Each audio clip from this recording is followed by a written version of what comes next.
నమస్కారం. ఈరోజు మనం ఆగస్ట్ 15, 2025న జరిగిన ఒక ముఖ్యమైన సమావేశం గురించి మాట్లాడుకుందాం. అమెరికా అధ్యక్షుడు డొనాల్డ్ ట్రంప్, రష్యా అధ్యక్షుడు వ్లాదిమిర్ పుతిన్ అలాస్కాలోని యాంకరేజ్లో కలిశారు. అవును, ఇది చాలా కీలకమైన భేటీ. ఎందుకంటే ట్రంప్ మళ్లీ ఎన్నికయ్యాక అమెరికా గడ్డపై వాళ్ళిద్దరూ కలవటం ఇదే మొదటిసారి. అది కూడా ఉక్రెయిన్ యుద్ధం ఇంకా నడుస్తున్న సమయంలో. కరెక్ట్. దీనికి చాలా ప్రాధాన్యత ఉంది. మన దగ్గర ఉన్న రకరకాల వార్తలు, విశ్లేషణలు చూస్తుంటే అసలు ఈ మీటింగ్లో ఏం జరిగింది, ఆ ఫోటోలు, ఆ ప్రకటనల వెనుక నిజంగా ఏముంది అనేది కొంచెం లోతుగా చూద్దాం. తప్పకుండా. ఈ సమావేశం యాంకరేజ్లోని జాయింట్ బేస్ ఎలిమెండోర్ఫ్ రిచర్డ్సన్లో జరిగింది. ఏర్పాట్లు కూడా చాలా గ్రాండ్గా చేశారన్నమాట. అవునా? ఎలాగా? అంటే రెడ్ కార్పెట్ వేశారు, సైనిక విమానాల ప్రదర్శనలాంటివి. ట్రంప్ తన అధ్యక్ష లిమోజిన్లో పుతిన్కు లిఫ్ట్ ఇవ్వడం కూడా జరిగింది. ఇదంతా కొంచెం ఆర్భాటంగా అనిపించింది. చర్చలు ఎంతసేపు జరిగాయి? సెర్గీ లావ్రోవ్ ఇలా కీలక వ్యక్తులు పాల్గొన్నారు. 3 గంటలంటే చాలా విషయాలు చర్చించే ఉంటారు కదా. ప్రధానంగా దేని గురించి మాట్లాడి ఉంటారు? ప్రధాన ఉద్దేశం మాత్రం ఉక్రెయిన్ యుద్ధం గురించే. దాన్ని ఎలా ఆపాలి, లేదా కనీసం ఒక విరామమైన తీసుకురావాలి అనేది వాళ్ళ ఆలోచన. అంటే ఇద్దరు ఆలోచనలు ఒకేలా ఉన్నాయా? అక్కడే కొంచెం తేడా ఉంది. ట్రంప్ వైపు నుంచి చూస్తే తక్షణం కాల్పుల విరమణ జరగాలి, తర్వాత మాట్లాడుకుందాం అనే ధోరణి కనిపించింది. ఆయన డీల్ చేస్తానని చెప్పారు కదా ఎన్నికల్లో. అవును. మరి పుతినేమన్నారు? పుతినేమో సరే, కాల్పుల విరమణ ఓకే, కానీ అసలు సమస్య మూలాల్లోకి వెళ్లాలి అన్నారు. ఆంక్షలెత్తేయాలి, నాటో తూర్పుకు విస్తరించకూడదు, ఇలాంటి షరతులు పెట్టారని తెలుస్తోంది. ఓ, అంటే ఇద్దరి ప్రయారిటీస్ వేరువేరుగా ఉన్నాయన్నమాట. అవును. ఆ తేడా వాళ్ల సమావేశం తర్వాత చేసిన ప్రకటనల్లో కూడా స్పష్టంగా కనిపించింది. కరెక్ట్. ట్రంప్ ఏమో చాలా ఫలవంతమైన చర్చలు, గొప్ప పురోగతి సాధించామన్నారు. కానీ వెంటనే మళ్ళీ ఒప్పందం కుదిరే వరకు ఒప్పందం లేదు అని కూడా అన్నారు.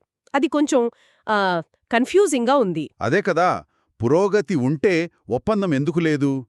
అదే టైంలో పుతినేమో మా మధ్య ఒక అవగాహన కుదిరింది అని చెప్పారు. అవగాహన అంటే ఏంటి? అవగాహన వివరాలు చెప్పారా? చెప్పలేదు.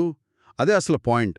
ఇద్దరూ పైకి అంతా బాగుందని చెప్పటానికి ప్రయత్నించారు, కానీ అసలు ఒప్పందం ఏదీ జరగలేదని కూడా పరోక్షంగా ఒప్పుకున్నట్టే ఉంది. ఈ అవగాహన వెనుక ఏముందో మరి? భవిష్యత్లో ఏమైనా మీటింగ్స్ ఉంటాయా? ఆ సూచనలైతే ఇచ్చారు. బహుశా మాస్కోలో మళ్లీ కలుస్తామని చెప్పారు. అట్లాగే ఈ చర్చల గురించి నాటో దేశాలకు, జెలెన్స్కీకి కూడా చెప్తామన్నారు. ఓకే. కానీ వాళ్ళిద్దరూ కలిసి ప్రెస్ మీట్ పెట్టారు కదా, అది కేవలం 12 నిమిషాలే జరిగింది. అందులోనూ ప్రశ్నలు తీసుకోలేదు. అదా సంగతి. అన్నదే పారదర్శకత లేదన్నమాట. 3 గంటల చర్చనకు 12 నిమిషాల ప్రకటన, అది ప్రశ్నలు లేకుండా. అవును, చాలామంది పరిశీలకులు కూడా ఇదే అంటున్నారు. పైకి కనిపించిన ఆ స్నేహభావాలు, చేతులు కలపడాలు, వీటికి వచ్చిన రిజల్ట్కి సంబంధం లేదని. కొంతమంది విమర్శకులు పుతిన్కిది లాభమంటున్నారు కదా. అంతర్జాతీయంగా ఒంటరి అయిన ఆయనకు ట్రంపుతో ఇలా భేటీ అవ్వడం ఒక రకంగా ప్లస్ అని. నిజమే, ఆ వాదన ఉంది.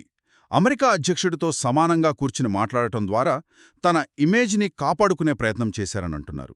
అదే సమయంలో ట్రంప్ త్వరగా శాంతి తెస్తానని చెప్పి ఇలా ఏమీ తేల్చకపోవడం ఆయన డీల్ మేకర్ ఇమేజ్కు కొంచెం దెబ్బ అని కూడా అంటున్నారు. అదే నిజమే.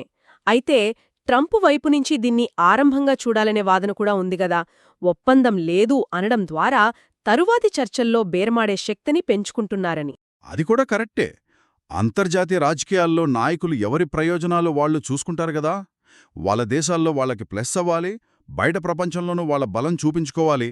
ఈ యాంకరేజ్ మీటింగ్ కూడా బహుశా అలాంటి ఒక ప్రదర్శన ఏమో. మొత్తానికి చూస్తే ఈ యాంకరేజ్ సమావేశం ఒక పెద్ద దౌత్య ప్రదర్శనలాగే ముగిసింది. పురోగతి, అవగాహన లాంటి మాటలు వినిపించాయే తప్ప ఉక్రెయిన్ విషయంలో గాని మరే విషయంలో గాని ఒక స్పష్టమైన ఒప్పందమైతే రాలేదు.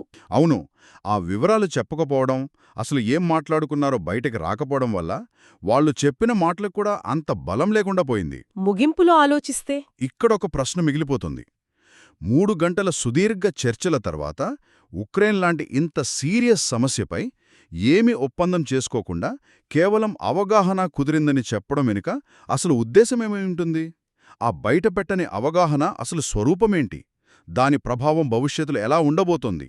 దీని గురించి మనం ఆలోచించాలి.